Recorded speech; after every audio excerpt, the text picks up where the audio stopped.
एक घटना होती है और उस घटना के तुरंत बाद वहां के आसपास के सर्व समाज के लोग जाते हैं और हम बोरी नहीं उठाएंगे ऐसा करके वहां रोड पे बैठ जाते हैं। फिर वही सर्व समाज के लोग बड़े जोर शोर से कि खून का बदला खून के नारे से शुरुआत करते हैं। फिर जिस समाज का व्यक्ति जिसकी दुर्घटना हुई थी और मौत हुई थी उस समाज के लोगों को, गांव के आसपास के लोगों को पता चलता है तो समाज के लोग जाते हैं।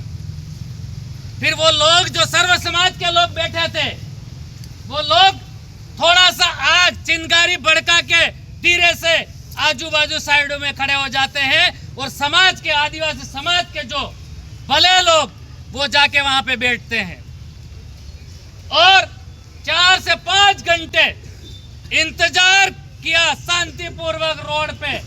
किसी ने किसी भी प्रकार की कोई भी ऐसी गतिविधि नहीं करते हैं जिससे कि किसी भी प्रकार की कोई भी जन हानि, सार्वजनिक रूप से हानि होवे।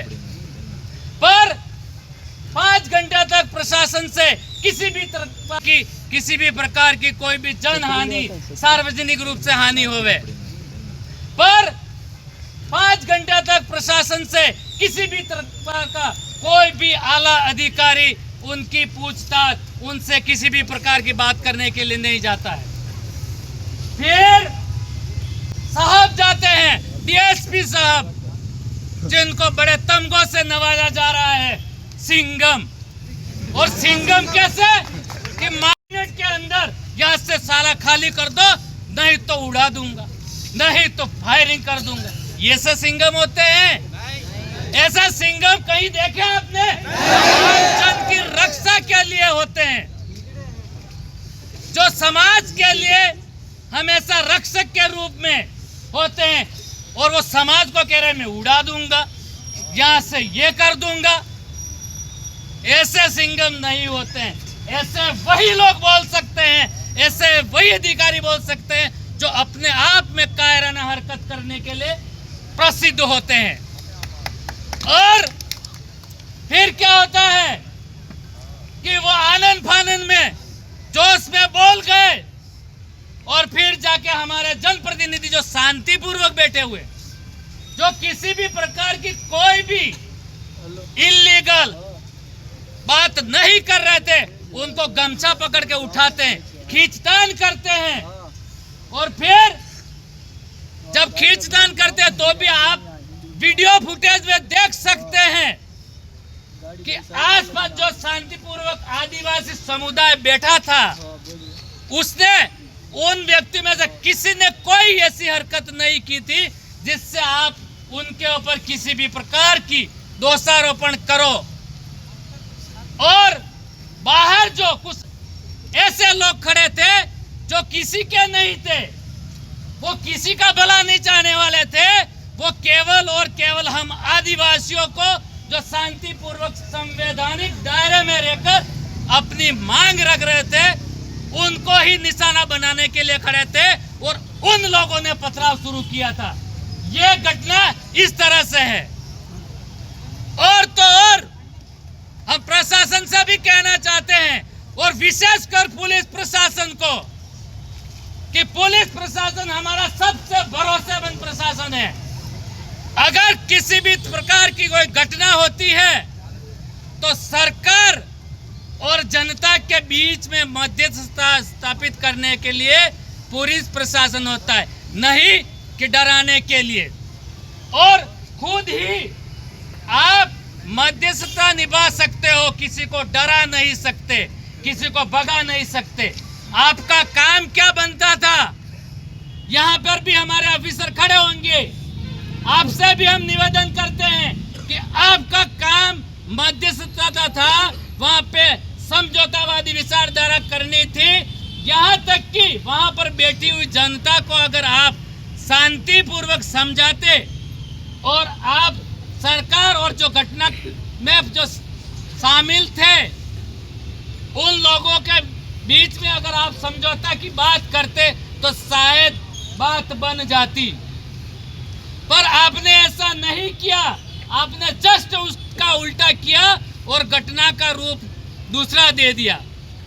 और आज हम यहीं पर इस जिला कलेक्ट्रेट पर खड़े होकर पूरा आदिवासी समुदाय आपको 7 दिन का समय देता है कि अगर जो उस घटना की सच्चाई है उस पे उदयपुर का प्रशासन पूरी तरह से सत्यता के साथ काम नहीं करेगा और जो झूठे मुकदमे हुए हैं उनको अगर वापस नहीं लिए जाते हैं तो 7 से 8वें दिन को पूरे उदयपुर संभाग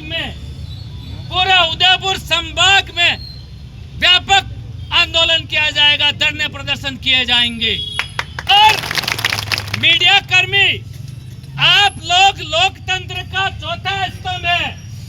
आप कान खोलकर सुन लीजिए, मीडिया कर्मी सरकार के बिकाऊ मत बनिए, आप सच्चाई को सामने लाने का काम करिए। आज उदयपुर का 90% मीडिया कर्मी केवल सरकार के प्रति समर्पित होकर झूठी अफवाहें फैलाता है और विशेषकर आदिवासी समुदाय के लिए, आदिवासी समुदाय के खिलाफ जहर घोलने का काम उदयपुर की मीडिया सबसे ज्यादा कर रही है। आप सावधान हो जाइए, नहीं तो आने वाले समय में मीडिया कर्मी भी जनता ही होगी और निर्णयकर्ता भी हम ही होंगे, यह हम कहना चाहते हैं। और बारिश का मौसम है और हमारे आदिवासी नेता और हमारे अग्रज कांदी भाई रोड हमारे बीच में मौजूद है, वो भी आपको बहुत अच्छी और काम की बातें बताएंगे। इसलिए मैं अपनी वाणी को विराम देता हूं और आगे से भी हम इसी तरह से संवैधानिक दायरे में रहते हुए किसी भी प्रकार का आंदोलन क्रांति करते हैं और करते रहेंगे और करते ही रहेंगे जब तक कि आदिवासियों को अपने पूरे हक और अधिकार नहीं मिल जाते। जय जोहार, जय आदिवासी। राजस्थान की धरती जहां परंपरा और स्वाद एक साथ चलते हैं और इन्हीं स्वादों की असली पहचान है वीर जी दाल बाटी। यहाँ सिर्फ खाना नहीं मिलता, यहाँ हर थाली में मिलता है राजस्थानी आत्मा का स्वाद। कुरकुरी बाटी, देसी घी से लबालब दाल और मीठा चूरमा, ऐसा मेल जो हर दिल को छू जाए।